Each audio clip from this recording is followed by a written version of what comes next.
ก็จะมากินไอติมกันมีรสใส่ใหม่2 อันค่ะ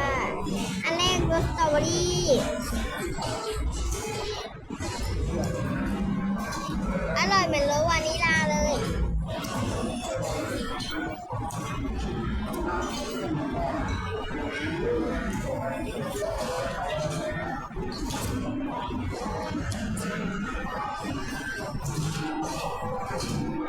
เดี๋ยวเรากินโรสบลูเบอร์รี่อร่อยมาก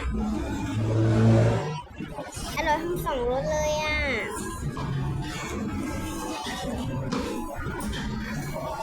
อร่อยมากเลยทุกคน